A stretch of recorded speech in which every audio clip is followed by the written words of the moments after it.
Hey, everybody. It is Self-Care Awareness Month, September, and this is day 10 and 11. I've been attempting to go live when technology allows me to do so on the weekdays around 12:30. But the weekends, I've been putting them together just because my weekends can get full with things with family, with the kids, and with church. So I may go live on a weekend, but for now, my goal is to go live during the week. So I had a lot going on. So I am doing day 10 and 11, and just sharing some self-care tips is really what I'm doing. Sharing some self-care tips and benefits as to, how they can be helpful for you. And I'm hoping that the information, that you find it helpful to get this information. And I'm encouraging you to try some of these self-care tips for yourself to help take better care of yourself. So there's no right or wrong way to do self-care as long as you're taking care of yourself. And in order to do that, you have to know what yourself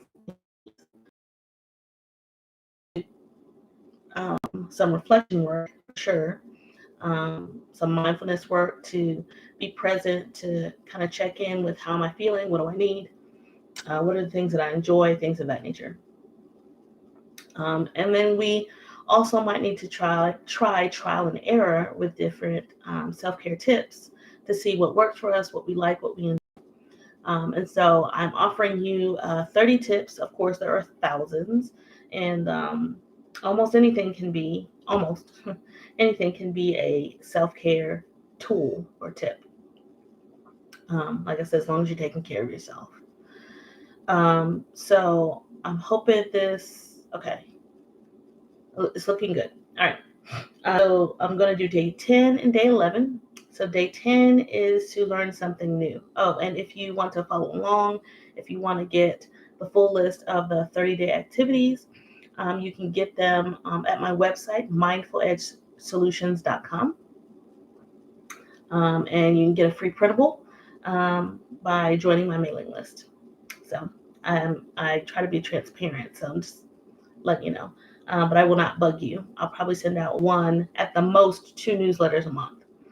So I won't be bugging you a lot. I won't be bugging you at all, actually. So day 10, learn something new.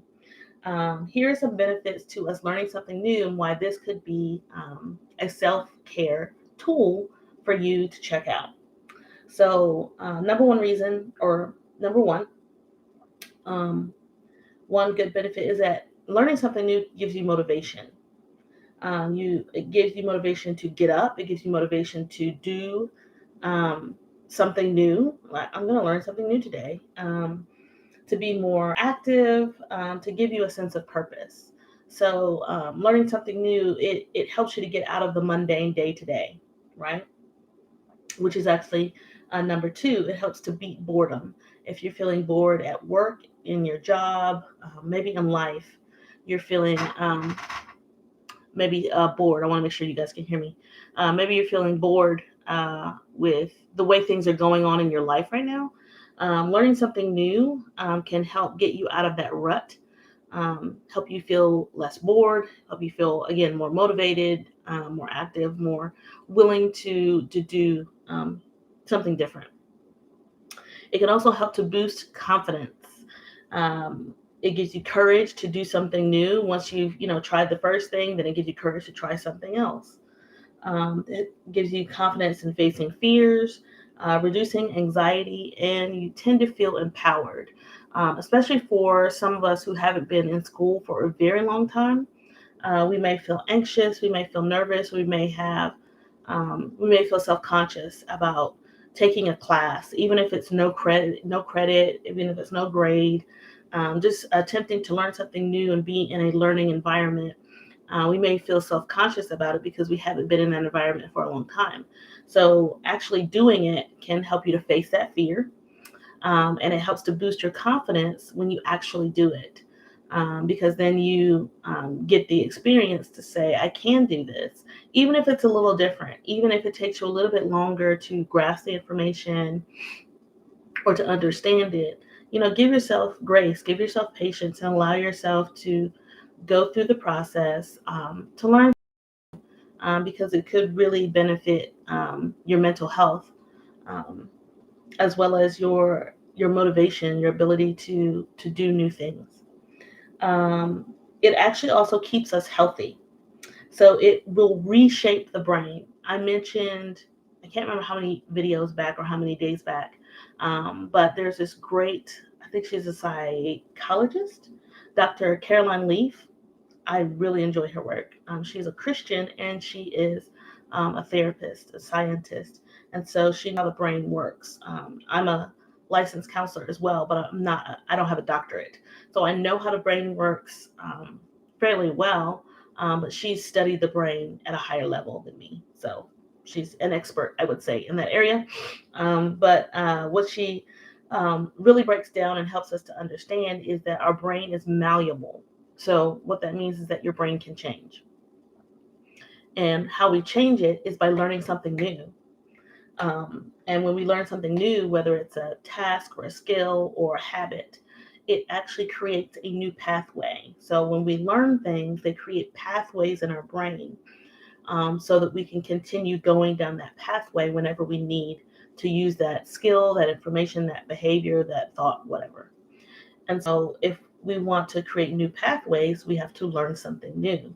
And so learning something new does that. It actually reshapes our brain. It helps us have a more positive mindset, and it keeps our brain young, because it kind of goes back to the boredom piece of when you keep doing the same thing over and over again, you kind of get bored, right? And so your brain, this is not scientific at all. This is just my way of explaining what I know about the brain. And based on what we are learning here, is that you keep your brain young by doing more things, by learning something new. So when you're not doing that and you're kind of doing the same thing over and over again, it kind of puts me in the mindset of your brain getting stale, right? That it ages differently. I'll say it that way. Not bad in a bad way necessarily, but it just ages differently as opposed to keeping yourself young. Look at your mental health and your brain like you would your physical health.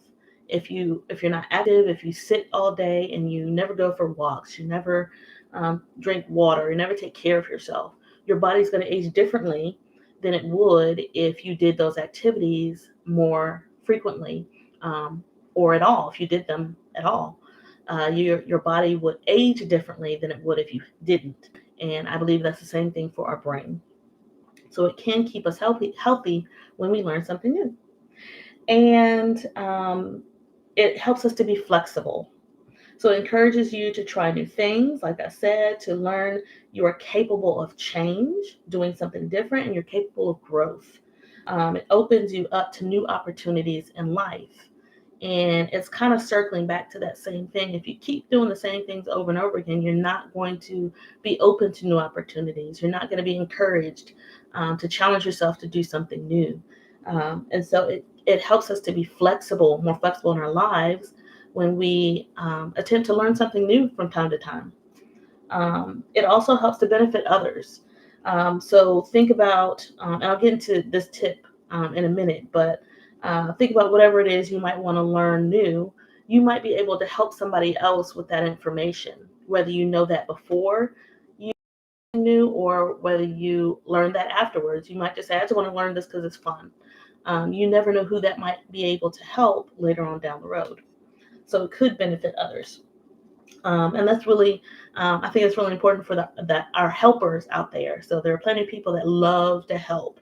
Well, here's a great way for you to be an even better help is by learning something new, gaining a skill to help you to better serve others. And one final benefit, and of course, there's probably many more. These are just the ones that I chose to share, is that it can boost your happiness. So you are in charge of your own happiness, right? So learning something new can help boost your happiness. Let's see, think about all the things that I've just listed. So it can help you be motivated. That's probably going to help you feel happier. It can help you to beat boredom. You're probably going to be happier. Boost confidence. You see where I'm going? Like, all of these things are tying in, and they not only can help our physical health, but they also can help our mental health. So here are some tips on how to best learn something new to help it be, a fun and engaging activity for you if you choose to do it. One is to consider your why. Why do you want to learn something new? Do you want to help somebody else? Is it just for fun? Do you want to, gain more credits towards a degree? Are you trying to finish a degree? What is your why? That's really important when you go into this self-care activity, because it'll change the way you perceive what happens.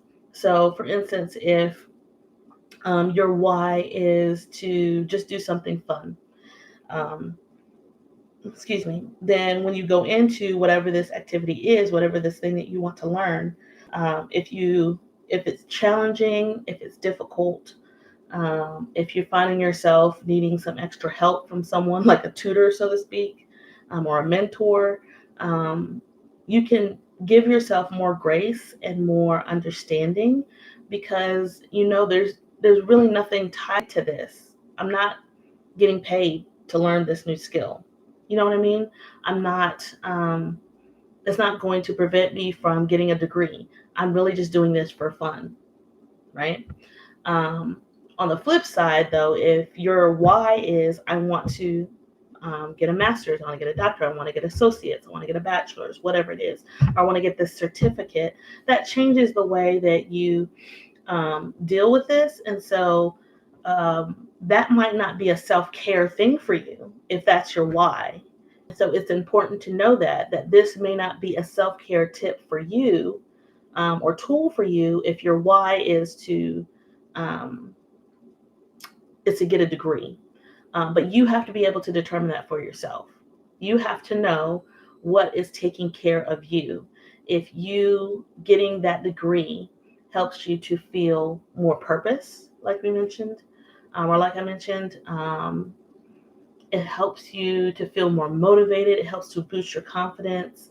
Then it may fall into the self-care realm, but 9 times out of 10, it probably would not. So then that's important when you're going through the classes for this degree, knowing this is not self-care for me. I need to make sure that I have self-care going on in my life, because this does not fall into that category in this season in my life. I hope that makes sense. Another tip is to explore different subjects that interest you.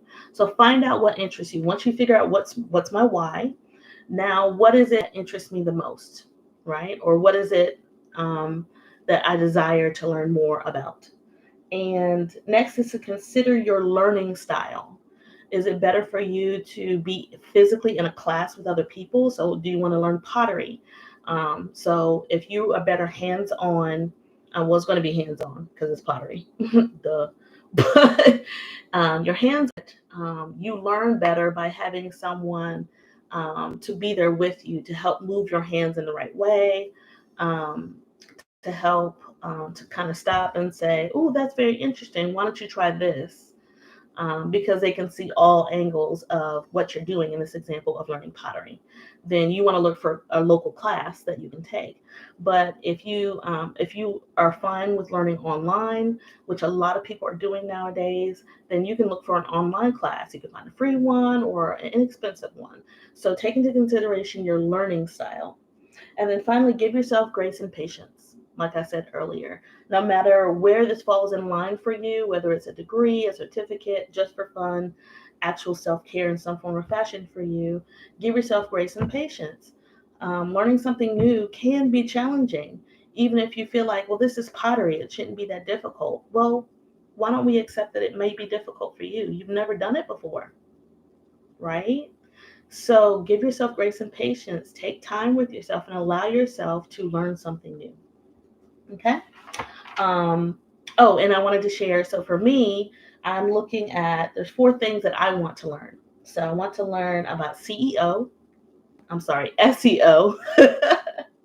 I I learned about SEO, which will help my website and my content to be seen by more people. I actually already signed up for a Bible class. It's about learning about the Old Testament, and it was free. So I'm excited about that. I always want to learn more about mindfulness. That's, what I like to share with my clients. I found it helpful for myself, and I found it helpful for my clients as well. So I'm always wanting to learn about that. And I've learned something, I don't know a lot about it, so y'all feel free to share with me. But there's this thing called, I think it's called stone picking. It's supposed to be therapeutic, it's supposed to be helpful for attention and things of that nature. So I'm looking to learn something new about that. So that's what I am going to do this month, and I'll share with you about that on my Facebook and Instagram page. All right, so day 11. Day 11, the self-care tip suggestion is to eat a meal in silence. You can also look at this as mindful eating. Day 11, eat a meal in silence slash mindful eating. So here's some benefits to doing that. Number one, it can decrease stress. So think about being able to sit down and eat a meal with no distractions. And it may be pretty difficult for some of you. I completely understand. I have 2 kids under 5. I get it. But think about, take a moment, maybe close your eyes and take a moment and imagine yourself sitting down in a comfortable place, wherever that is for you, and you enjoying your meal, whether it's breakfast, lunch, or dinner, in complete silence. Some people don't like silence. I understand that. If you're one of those people, I have said before with these self-care tips, modify it. There's no right or wrong way to do this. Do what works well for you, as long as it's taking care of yourself. So, getting started if you're trying something new, and silence doesn't seem to be your friend in the season of life for whatever reason, then put on some light classical music, or really any music you want. I paired 3 self-care activities together. So if you want to enjoy a song, which is one of our self-care tips later on this month, along with eating your meal, then do that. I would say at least try to do it without a lot of distractions. At least try it, right? So turn the phone down, put it away, turn it off, put it on silent, put it in another room if you can. See if your spouse or a family member can watch your kids for a few minutes. If they're old enough, see if they can, take care of themselves somewhere else in their room and say, hey, mom and dad, we're gonna take a few minutes. We're gonna do some me time, or let them know I'm doing some self-care. If you could give me 20, 30 minutes and just, busy yourself, or, do something you enjoy during that time. And as long as no one is dying or bleeding, do not interrupt me. If they're age appropriate, of course, age appropriate, right? Otherwise, see if someone can take care of them, or maybe do it during the nap time, something like that. So imagine that. Close your eyes and imagine yourself being able to sit there and enjoy a meal without having to rush through it, without having to help someone else eat their food. Give this a try. Just give it a shot. If you're like, no, I'm never going to do that, that's fine. I'm not pressuring you to do any of these tips. It is up to you to choose what you do, when you do, and how you do it. Okay? But I'm just offering it for you as suggestions to maybe try something new. But at the end of the day, you do not have to. But allow yourself, if you're interested in this, allow yourself to imagine yourself doing that, and what peace that can be to tune out the world, to tune out news, to tune out the stress from work, or the stress from being at home with the kids all day, or the stress from maybe a hobby or something, something that may have gone wrong that day. Tuning all of that out for just a few minutes to be able to just be present and enjoy something that you like, right? Enjoy a meal. Tunes out the rest of the world. It helps you to be present, to be mindful. It also has an amazing way of making you forget your troubles by just being present in that moment. And if you can, being present in silence, it can actually help, even for just a few moments. And some people may not understand the value of that, but you have to consider what I've mentioned before. Think about a car. You can't drive from North Carolina to California without stopping and taking care of yourself, right? You can't do a lot of things continually without taking a break. And those breaks can be therapeutic. Those breaks can be healing. Um, Here's a good example. So if you ever gone to a doctor and they ask you on a scale of 1 to 10, where's your pain, right? 10 being the highest. I encourage my clients and anyone that I know to do the same thing with your emotions. On the scale from 1 to 10, 10 being the highest, where would you rate your anxiety? Where would you rate your feelings of depression, sadness, or anger, whatever the emotion is?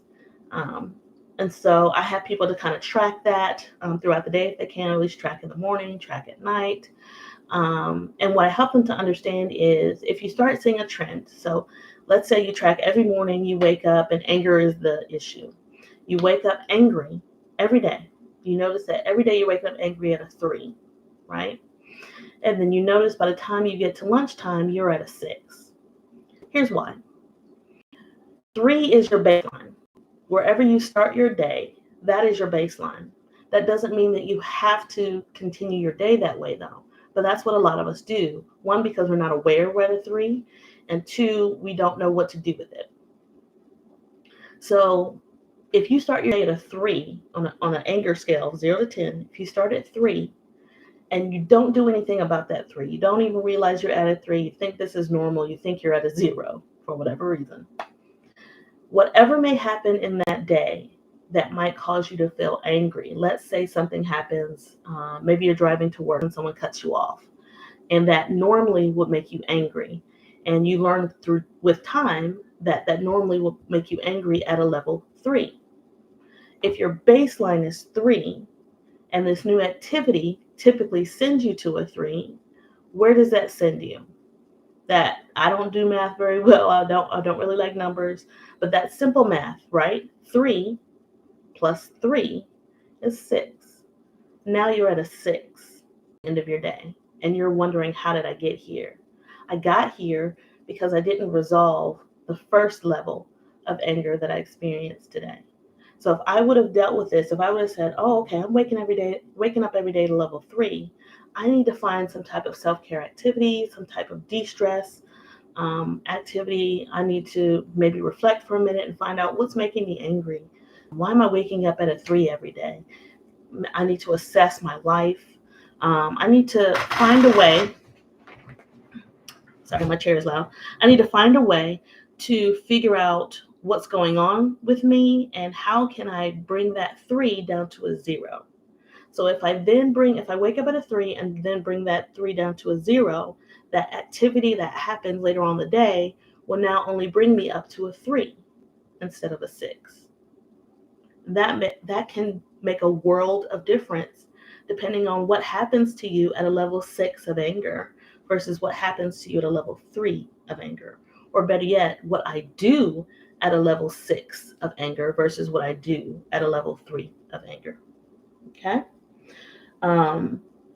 So I say all that to say, if you give yourself the opportunity to take a moment to distract yourself, from the stresses of life, to eat a meal in silence, which is what this activity is, it can allow you, it could be that thing that brings your 3 down to a 0 or your 4 down to a 0. It may not bring you all the way down to a 0 if you're 5 or higher, but it could bring a 10 down to a 9.5. And if you pair it with other things, or if you do it for quite a while, it could eventually bring you down to a 5. That could make a world of difference. It's allowing the steam to come off, to open the lid and let the steam off for a little bit before I have to put the lid back on.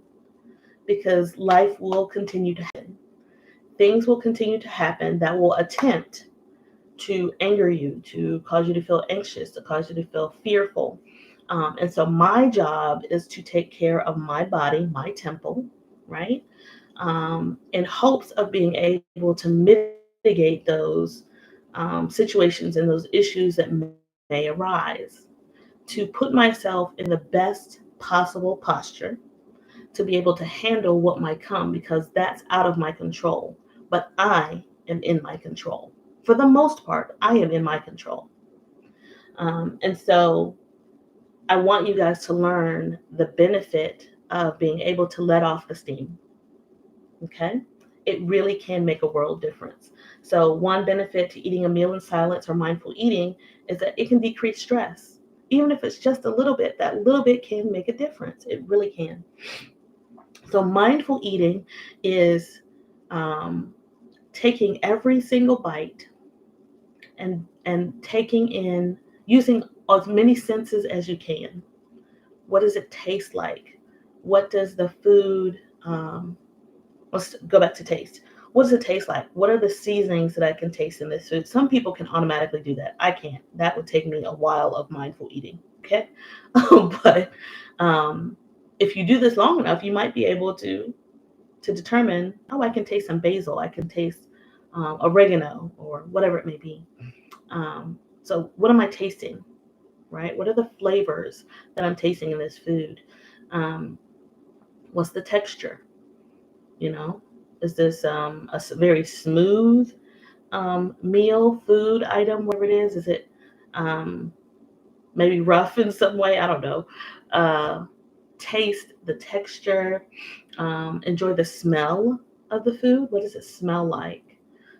Notice what it feels like in your body when you're eating the food. Do you feel as though the food makes you full fast? Does it make you feel groggy? Does it give you energy? That's what mindful eating is. It's actually taking in everything you can and eating slowly, enjoying the meal instead of rushing through. I just need to eat because I need to eat so that I don't die, right? Let me eat to enjoy the meal. Um, it actually will automatically help you to engage all of your senses, but you can be mindful about using certain senses to enjoy your food. And when we engage those five senses, when we are mindful of what we're eating or any activity, it can help us to feel focused, help us to be calm, and help us to feel ready to tackle on the next thing. Like I mentioned before, if you do it for breakfast, help you to tackle the day, right? Another benefit is that it can promote healthy eating. Like I said, if you're mindful of what you're eating and you're slowing down, you have a better sense of what type of foods work well with your body and what type of foods don't. You have a better sense of what foods you actually enjoy. Um, and so all of this can promote healthier eating when you realize, when I eat red meats, or when I eat sweets or carbs or things like that, for some people, or gluten, you might realize how negatively it might affect your body. And that's just you. I don't have a gluten intolerance, so I'm fine with gluten. But some people aren't, and some people aren't even aware that that's what the issue is. And so this can help you to have healthier eating styles when you take some time to be mindful and sit and enjoy a meal. And then finally, it helps to promote consciousness, that awareness. You're more aware of your surroundings when you're present in that moment. You're more aware of how you feel. You're more present to your current state of mind. So it might help you to be more mindful of what's going on mentally for you, what your thoughts and your emotions. And when we are more aware, we make better steps forward towards growth and change. We make better decisions. Um, so those are our three benefits to being able to eat in silence, or to to eat mindfully. So here's some tips on how to do that well, especially for us busy people out there. One tip is to schedule that time, or set aside the time for you to be able to do that. So that way it helps to ensure that you actually do it, right? Because if you just say, oh, well, I'm going to do it some point today, it may not ever happen. But a tip for you to actually engage in this activity and make sure that you at least give it a shot is to schedule it. I'm going to do it tonight at this time. And it helps you to then plan ahead, which is the next tip. It helps you to plan ahead for babysitting or making sure, okay, got to make sure that the kids eat and have their bath time, because at this time I'm going to eat my meal in silence by myself, right? And if you have to do this with your kids, that's fine. Modify it, try it, do what works for you, and see how that goes. For us busy people that don't like wasting time or feel like it's just going to take too long, set a timer for yourself. Give yourself 10 to 15 minutes, 20 minutes, 30 minutes, whatever you're willing to give yourself. Give that to yourself and honor it. Set a timer. And when the timer goes off, feel free to stop mindfully eating. You can scarf down the rest of your food if you want to, or you can continue eating mindfully in silence. Choose a meal or a time of day that you enjoy the most. So I wouldn't try to do this with something that you don't like eating, unless for some reason you wanted to figure out why you don't like it. Feel free. um, but to help this to be a good self-care activity for you, to enjoy it and really gain the benefits from it, I would encourage you to choose a meal that you already enjoy, whether it's your favorite meal, whatever it is. And this can be, you modify it. This could be cake. If you want to, if you feel like you don't have time to do a whole meal, but you want to enjoy a slice of cake, you want to enjoy your dessert or some ice cream, then do that. Find something that you like, that you enjoy, and enjoy it mindfully, presently, in silence if you can. Or choose a day of time. If breakfast is better for you, then do it then. If lunch or dinner, snacks in between, whatever time is best for you and your lifestyle and your preferences and your schedule, I would suggest that you do that to help you to be more successful at it. And again, give yourself grace and patience. I hope that you found these tips and these benefits helpful. Like I said, there's plenty other tips and benefits to all of these things. Feel free to do your own research, do a Google search, talk to your therapist if you have one. Um, find an expert in these fields, whatever you choose to do. I am only offering these tips in hopes that it might help to inspire you to take better care of yourself. So use these tips however you choose to. Again, if you want the full list, if you want to follow along, if you want a tracker, I created a free printable on my website, mindfuledgesolutions.com, and you can get that there. So I hope to see you guys again tomorrow or at the next video. And I encourage you to stay mindful. Have a great day. Bye.